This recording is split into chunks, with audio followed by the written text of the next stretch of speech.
బాబుది నోస్ ఎక్కడుంది? నోస్ చూపి. నోస్ ఎక్కడుందో చూపి. బాబు నోస్ ఎక్కడుంది? అమ్మో భలే చూపించిందే. మరి మౌత్ ఎక్కడుంది? మౌత్ ఎక్కడుందమ్మా బాబుది? మౌత్.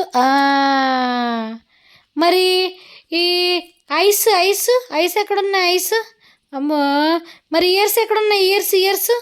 ఇయర్స్. ఆడు చెవులు 2 పట్టేసుకోవాలా? మరి హెయిర్ ఎక్కడుంది బాబుది? అమ్మో. మరి ఐబ్రోస్ ఎక్కడున్నాయి? ఐబ్రోస్ ఎక్కడున్నాయి బాబువి? ఐబ్రోస్. అమ్మో. మరి లిప్స్ ఎక్కడున్నాయి? లిప్స్. అమ్మో. టీత్ ఎక్కడున్నాయి? అమ్మో. టంగ్ చూపి బాబుది. లోపల ఉందా టంగ్? హ్యాండ్స్ ఎక్కడున్నాయి? హ్యాండ్స్ ఎక్కడున్నాయి బాబువి? అమ్మో. మరి లెగ్స్. కాళ్ళు ఎక్కడున్నాయి? కాళ్ళు. లెగ్స్ ఎక్కడున్నాయి? లెగ్స్.